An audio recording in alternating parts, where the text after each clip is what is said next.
SOE-GBT Clacc, man, and I'm back with another reaction video. This Reactions TV. I hope you're having a good morning, man. I'm having a decent morning. Today we got Young Chop, man. Young Chop.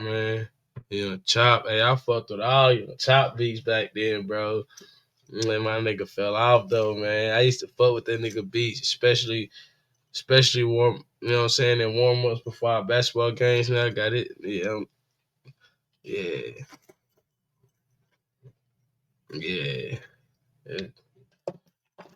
And we're gonna jump into it. I ain't gonna talk too much though, man. Before we jump into the video though, make sure y'all hit that like and that subscribe button, man. For the ones who already hit the like and the subscribe button, man, I appreciate you, man. For the ones who ain't, get the tapping in, man. Let's go. Let's get to the video though. He like basically playing with himself. We seen a video of him putting his thing on the person's head. We making no better. You feel me? He right along with that nigga did what? You try to he did what? For him, you know, and then don't call. They said Young Chop did what? What'd he do? Ain't no way they capping. They capping.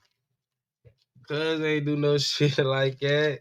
He said he put his bands on the nigga head. Damn, man. Ooh, Chop. And they saying that he like basically playing with himself. We seen a video of him putting his thing on the person's head. We making no better. You feel me? He right along with you try to you the right songs for him, you know, and then don't call you after that. Body all his cellies. He went in his celly box and ate all his food. It like made a whole meal out of celly box. While the celly was in the hospital for a day or two. Come on, cool. Hey, 5, 6, 29. Hey, stop. When it comes to hip-hop, especially the drill scene, few producers have left a mark. Who's getting off? When it comes to hip, Hey, 5, 6, come on, cool. Hey, 5, 6, 29. Hey, stop. When it comes to hip-hop, especially the drill scene, few producers have left a mark as big as Young Chop. He was a trailblazer, a genius in his craft, and his influence can still be heard in countless hit records. But somewhere along the way, it all took a bizarre turn. It was like a complete 180. 1 minute, he was on top of the game. In the next, he was at the center of one controversy after another. Young Chop started beefing with nearly everyone he once worked with, including big artists in the industry. Don't make it no better. You feel me? He right along with you try to get you the right songs for him, you know, and then don't call you after that. Then things escalated, like him reportedly shooting at an Uber driver, and before long, he was in and out of trouble with the law.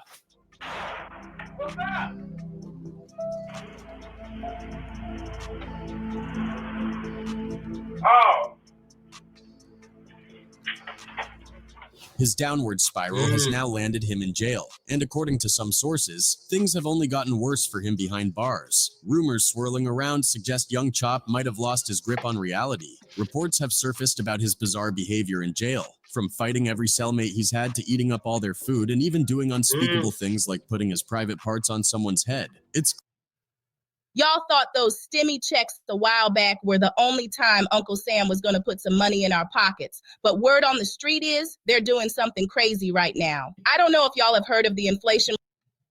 It's clear something isn't right. People who knew him say he's not the same person they remember.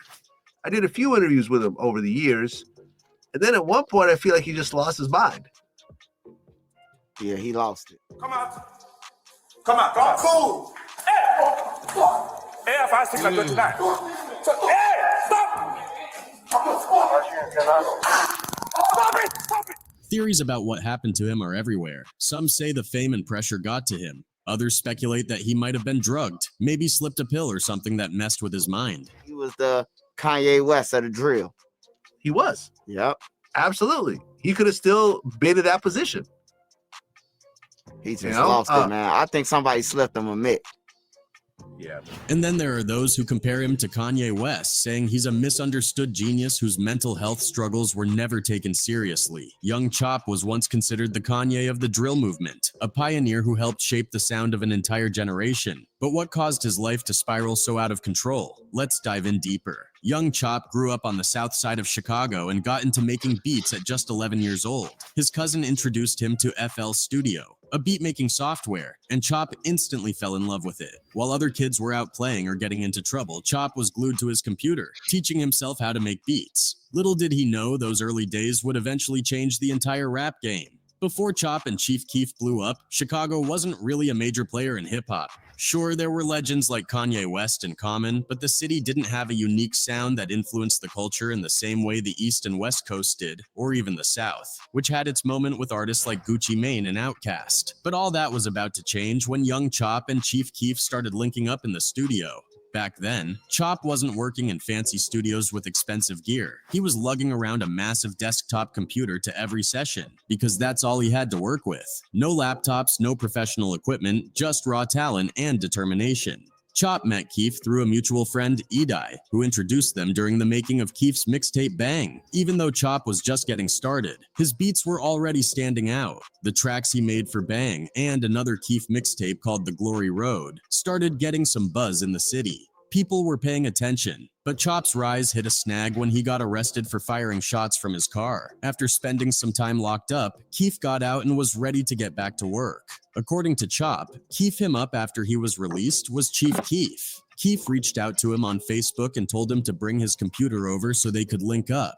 Chop, who was still in school at the time, wasted no time. After classes that same day, he grabbed his computer and headed straight to Keef's place. He got released from jail. He was on house arrest, and then he called me like, bro, I want you to come do my whole mixtape. I just brought my studio to his house every day after school, like literally. School get out like 3:50. I'm at his house at like... They ended up cooking up the track 3 Huna in just one session, and that moment would mark the start of something huge. Next thing you know, we got out and we did. The first song he recorded when he got back out of jail was 300. And then next thing you know, we dropped the snippet, and it just went crazy. Chief Keef already had a little momentum in Chicago, but 3 Huna was the track that made people really take notice. The song captured the gritty energy of Chicago's South Side, with Keef's raw delivery and Chop's dark, hard-hitting production. The music video was simple, just Keef and his crew rapping in their neighborhood. But that rawness is exactly what made it resonate. There was nothing polished or commercial about it. It felt real. And that's what drew people in. Bang, bang. 300, bang. The success of 3 Huna had both Keef and Chop on the rise, but what they dropped next would take the entire industry by storm. In March 2012, Young Chop and Chief Keef released I Don't Like, a track that would go on to define Chicago drill music. 3 Huna was big, but I Don't Like was a whole different beast. The song blew up on YouTube, racking up over 1 million views in no time. It wasn't just a hit, it was a movement. Sneak designs, that's that I don't like. The track's aggressive energy, paired with Chop's unmistakable production style, introduced the world to drill music and put Chicago on the map in a way no one had done before. But things got even crazier when Kanye West got involved. Kanye, along with Pusha T, Big Sean, and Jadakiss, jumped on the remix of I Don't Like, taking the song to an entirely new level. Suddenly, what started as a raw street anthem became a mainstream hit. The remix racked up even more views and streams, and everyone was talking about Chicago drill. Getting one of the biggest artists in the world to remix your beat sounds like a dream come true for any producer. But for Young Chop, it wasn't all smooth sailing. The I Don't Like remix featuring Kanye West, Pusha T, Big Sean, and Jadakiss brought massive attention to Chicago drill music and turned Chief Keef into a superstar. But Chop wasn't feeling how it all went down. In fact, this situation kicked off one of his first major beefs. Chop's original beat for I Don't Like had that raw, gritty sound that helped define drill music, but Kanye's remix flipped it into something entirely different. Fans loved it. It was a massive hit, but Chop felt disrespected. In an interview with XXL, he said the first time he heard the remix was on the radio, even though he had specifically asked to hear it before it dropped. I'm hearing the song and there's different sounds in the beat. It don't even sound like the real beat. It sounded like a rock star beat, and that's not how I do it. That's not my sound, Chop explained. To make matters worse, Chop never even got to talk to Kanye directly about it. He had to go through multiple people just to try to reach Yeah. Chop was actually in the studio when Big Sean laid down his verse, but it was recorded over. Everybody be asking me, man, does the Bluetooth actually work? Bro, you get a month for free. It's free. Over the original beat. He had no idea the changes were coming until the remix was already out. There were even rumors that Chop was planning to sue Kanye over the situation, but those quickly died down after Kanye reached out to smooth things over. A few days later, Chop publicly said everything was cool between them. In 2013, Chop and Kanye even linked up in the studio while Kanye was working on his Yeezus album. Chop spoke about the experience during an interview with DJ Vlad, saying, "I sat down with him and like, bro is really mother effing talented. The ish is just genius work." It seemed like the drama had settled down, but that wasn't quite the end of it. By 2015, Chop was still expressing frustration over how Kanye handled the situation. In an interview with DJ Booth, Chop claimed Kanye came to him specifically to capture the drill sound he and Keef had created, saying, "He wanted me, and he wanted that sound. He was taking from us. You feel what I'm saying?" Yeah, he wanted beats, and he wanted that sound. You see what I'm saying? He was taking from us. In another interview from that same year, Chop accused Kanye of using people for their ideas and then cutting them off. Kanye don't make it no better, you feel me? He be right along with the ish, trying to soak up everything dudes know, and then don't call you after that. Kanye don't make it no better. You feel me? He right along with you, try to soak you the right songs for him, and then don't call you after that. Beefing with a superstar like Kanye West is rarely a good career move, but for young Chop, this wasn't the only storm brewing in his life. By 2016, his career and personal life were both heading into rocky territory. That year marked a tragic turning point when Chop lost two of the most important people in his life, his mother and grandmother. Chop was incredibly close to both of them, and their deaths hit him hard. His mom wasn't just his biggest supporter, she was also a constant presence in his life. Despite his success in the rap game, Chop never got his driver's license, so his mom often drove him around. Whether it was interviews, studio sessions, or road trips, they were always together. In 2015, Chop's grandmother passed away, and just a year later, his mother followed. Losing them back to back was devastating, and some believe this is where Chop's downward spiral really began. Even though 2016 was filled with personal tragedy, it wasn't all bad. Sometimes them tragedies supposed to make you stronger, man. You hear me? Sometimes, look, and I'm gonna do it. I'm gonna say it like this: tragedies ain't for everyone, bro. Not everyone can handle tragedies and still want to live on earth. You know what I'm saying? Be in this physical body. You feel what I'm saying? Like, you gotta be a strong ass person, bro, to lose your grandma, your mama, your pops, somebody that was really there for you, bro, and keep pushing. You know what I'm saying? Chop just he was older when this shit happened. You know what I'm saying? I lost my mom at 11.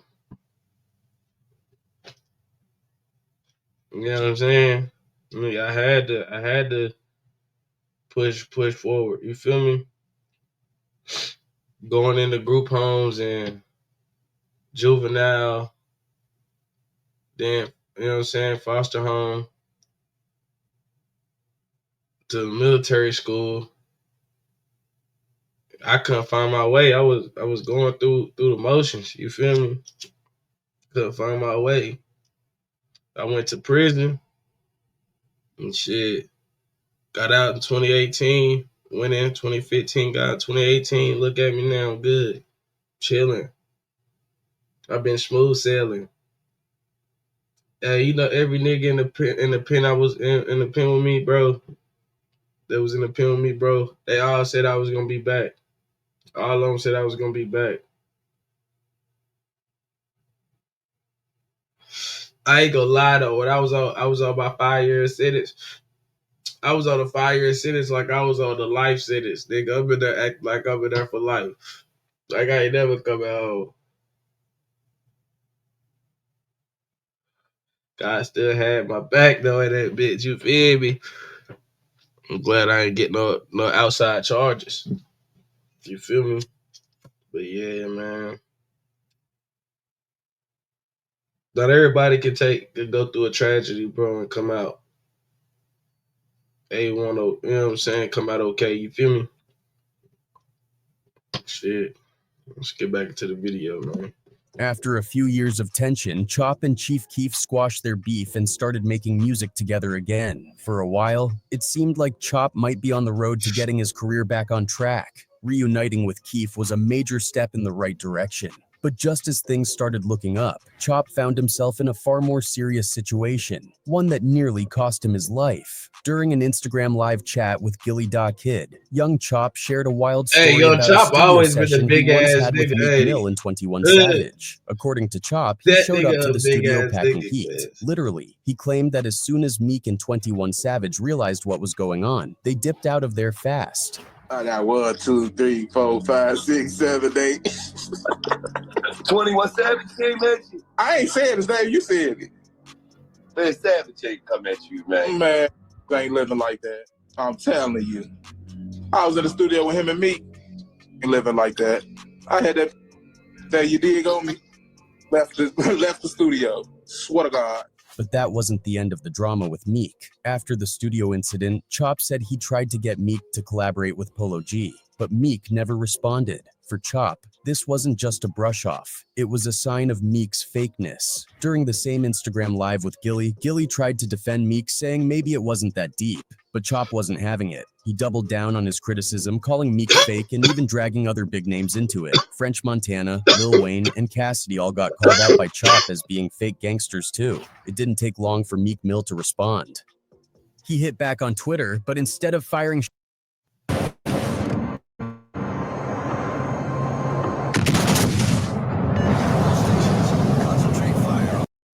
shots at Chop, Meek expressed concern for his mental health. Meek wrote, "It's obvious Chop having some mental issues. Y'all be gassing stuff so much y'all just ignore it. I've been getting beats from him for years. Hope he gets well." French Montana also chimed in, echoing Meek's sentiments, but in a harsher tone. French tweeted, "It's sad to see this. Young Chop need to be in a mental institution. It's only a matter of time till somebody take his life. Then all you gonna see is RIP. If somebody care about that man, go grab him and take him somewhere."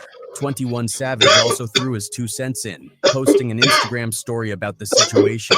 He wrote, "Make sure y'all go get his tape when it drops because he needs the clout, and pray for him because he done lost his mind." Like Meek and French, 21 seemed more baffled by Chop's antics than angry about them. But Chop wasn't going to let that slide. He jumped on his own Instagram live to clap back at 21, saying they could fight anytime since they lived in the same area. And 21, we live in the same area. Telling people that we live in the same, we go to the same Walmart. What's up? As if juggling beefs with Meek and 21 Savage wasn't enough, Chop decided to stir the pot even more. He sent out a tweet claiming Meek was mad at him because Meek's girl had been unfaithful. He didn't stop there though. Behind the scenes, things got even more heated when 21 Savage slid into Chop's DMs with a threat. Instead of keeping it private, Chop posted the message for everyone to see, making it clear he wasn't backing down from anything.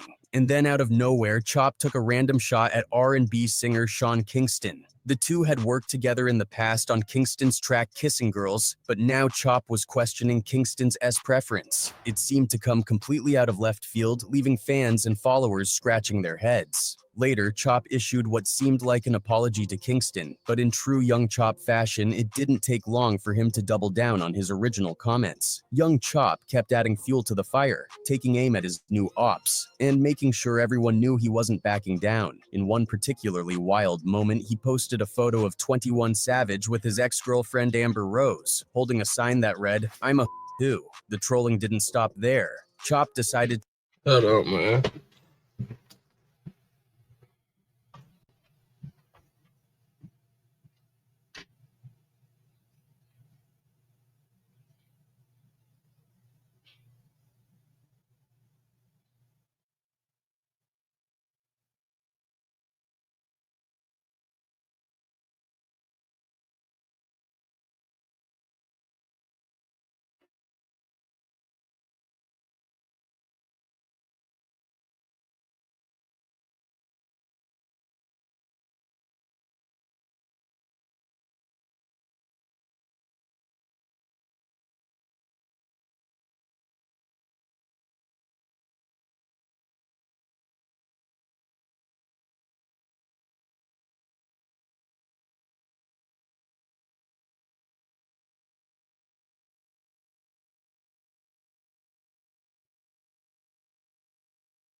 to take things offline and popped up in 21 Savage's old neighborhood, asking random people where 21 was. The entire thing played out on video, with Chop running up a massive Uber bill while driving around looking for his new rival. Hey, big dog.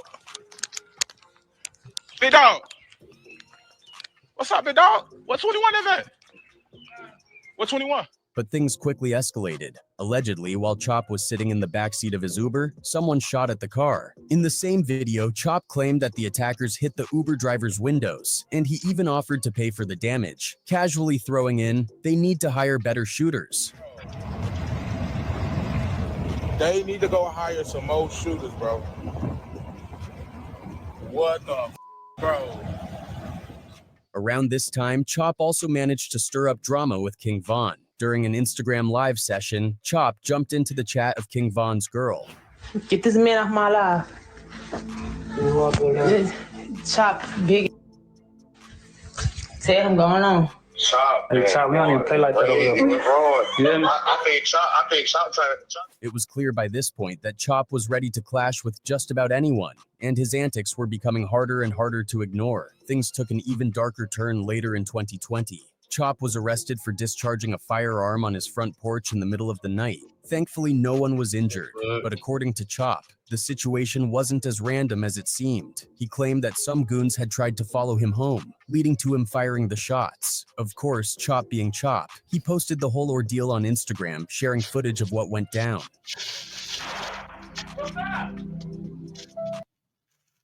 Listen, if you've been in a car accident, don't call an attorney. Use this AI app instead. That's what I did, and that's how I got this $140,000 check in less than 30 seconds. Listen, I know it sounds crazy, but trust me, if you've been in a car accident, I'm about to turn your world upside down. Because I was in a car accident a few months ago. My car got totaled, and I ended up injuring my arm. It was bad. I had to put work on hold. To make matters worse, of course, the check that insurance... Yo, Chop ass was going through it, wasn't he? Oh.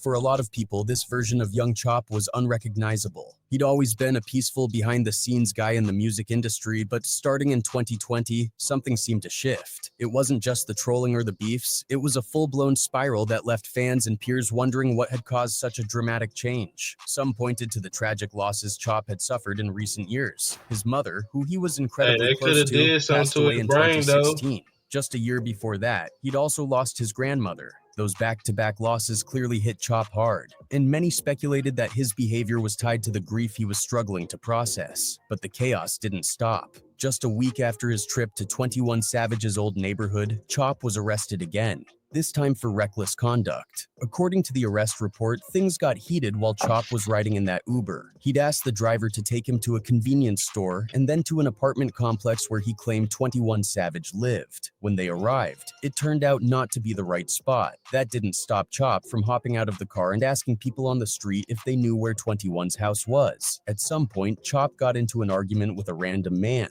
and things escalated quickly. Chop allegedly pulled out a semi-automatic handgun, causing a scene before getting back into the Uber. As they were leaving, a sedan pulled up and shots were fired at the Uber, hitting several parts of the car. Chop then told the driver to chase the sedan, but they couldn't catch up. After all the chaos, Chop simply asked the driver to take him home. He even offered to pay for the damages to the car, but asked the driver not to report anything to the police. By 2022, Chop's life took yet another tragic turn. Reports surfaced that his brother had been involved in a violent domestic dispute with his girlfriend, which ended with her taking his life. It was a devastating blow for Chop, who by this time had already endured so much loss. Around the same time, fans noticed that Chop started going quiet on social media. By April 2022, young Chop's troubles caught up with him again. This time, he was arrested for jumping bail on his previous charges and failing to show up for fingerprinting. Since then, he's been locked up, and there hasn't been much news about his situation. When you look back, it's clear that young Chop's influence on the drill scene is legendary. As a producer, he worked with countless artists and helped put Chicago drill on the map. He even made a solid transition into rapping, dropping several albums that showcased his skills beyond just making beats. But despite all his success, Chop's career was overshadowed by controversy. It's hard to pinpoint exactly what caused his downfall, But it's undeniable that the young Chop we see today is far removed from the trailblazing producer he once was. As for what's next for him, that's anyone's guess.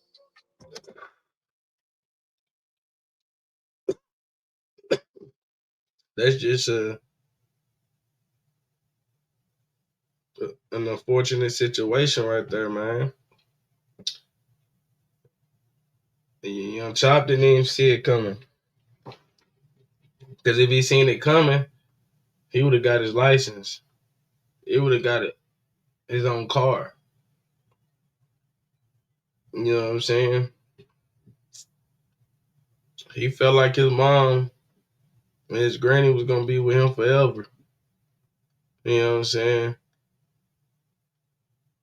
To me, I don't even think he even understood life for real. Shit. Besides making beats and shit.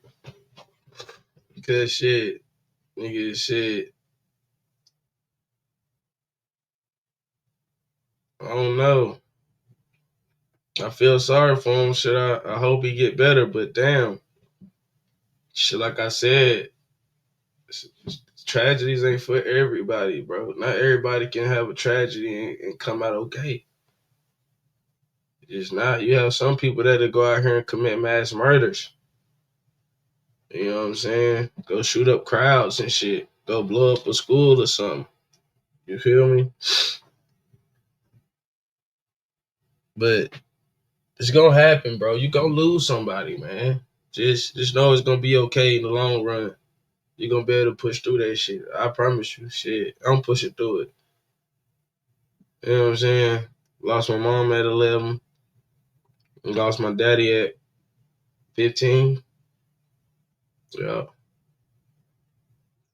15, 14. I lost my mom in 2009, lost my daddy 4 years later.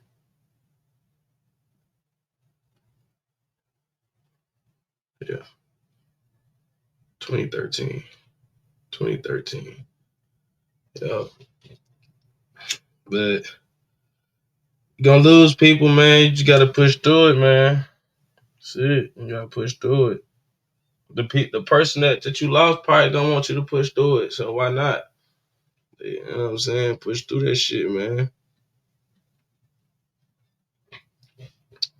Before we get out of here, though, man, I want y'all to hit that like button, that subscribe button. Until next time, man, it's global.